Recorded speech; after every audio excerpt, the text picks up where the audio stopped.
एक खूबसूरत इस्लामी रंग लिए हुए नावल का पहला एपिसोड, लम्हों की हिजरत। अज़ कलम जे खान। किस्त नंबर 1। तारीख रात के आखिरी पहर में जब कायनात पर एक सेहर अंगेज खामोशी तारी थी, दूर मस्जिद से गूंजती की सदा ने हरीम के बंद कोहरों को जैसे एक नई जिंदगी दी थी। इसने बिस्तर पर करवट बदली और अपनी बोझल आंखें खोली।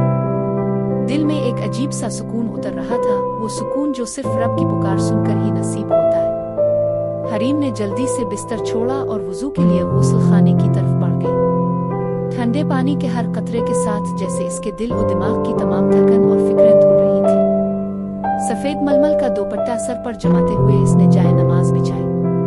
तकबरुन तहरीमा कहते ही इसने दुनिया और दुनिया के तमाम झमेलों को खुद से दूर कर दिया। जब इसकी पेशानी सजदे में गिरी तो आंखों से जब्त के बंधन टूट गए। वो अपने रब के सामने दिल खोल कर रख चुकी थी। ए दिलों को फेरने वाले, मेरे दिल को अपने दीन पर साबित कदम रहा। मुझे इस रास्ते पर चला जो तेरे पसंदीदा बुतों का था। इसने गिड़गिड़ा कर दुआ मांगी। वो जानती थी कि आजमाइशें सख्त हैं और जिस रास्ते पर वो चल पड़ी थी वहाँ तन्हाई इसका मुकद्दर थी, लेकिन इसका ईमान था कि जिसका कोई नहीं होता इसका अल्लाह होता है। एक नया सवेरा। नमाज से फारिग होकर वो खिड़की के पास आ खड़ी हुई।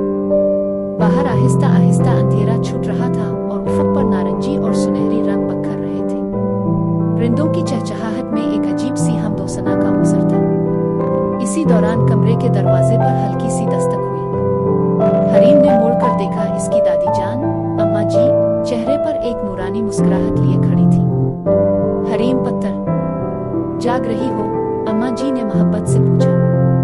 जी अम्मा जी, बस अभी नमाज से फारिग हुई हूँ। हरीम ने आगे बढ़कर उनके हाथ चूमे। अम्मा जी ने इसके सर पर हाथ रखा और ढेरों दुआएं दी। अल्लाह तुझे दारैन की खुशियां दे। पत्थर, याद रखना, ये दुनिया एक मुसाफिर खाना है। यहाँ असल कामयाबी वो नहीं जो लोगों की नजर में हो, बल्कि वो है जो अल्लाह की नजर में सुरखरू ठहरे। अम्मा जी की बातें हमेशा हरीम के दिल पर नक्श हो जाती थी। आज का दिन इसकी जिंदगी का एक नया मोड़ था। इसे एक नए शहर, एक नए माहौल में कदम रखना था जहां उसके नजरियात का इम्तिहान हो। आजमाइश का आगाज। दिन चले ही हरीम अपने सफर के लिए तैयार थी। इसने एक सादा मगर बावकार अबा पहना और अपने हिजाब को दुरुस्त किया। आईने में अपना अक्स देखते हुए इसने खुद से अहद किया कि हालात जैसे भी हों वो अपने हया के हिसार को कभी टूटने नहीं देगी। जब वो घर से निकलने लगी तो इसका दिल जोर से धड़क रहा था। एक नामालूम का खौफ था, लेकिन जैसे ही इसने घर की दहलीज पार करते हुए पड़ा, अल्लाह के नाम से मैंने अल्लाह पर भरोसा किया, तो दिल का खौफ एक सच्चे यकीन में बदल गया। वो नहीं जानती थी कि सामने खड़ी गाड़ी और ये नया सफर इसे किस मोड़ पर ले जाएगा, और न ही इसे मालूम था कि इस शहर में कोई ऐसा भी है जिसकी अंधेरी जिंदगी में वो हिदायत का नूर बनकर शामिल होने वाली थी। कंटिन्यू।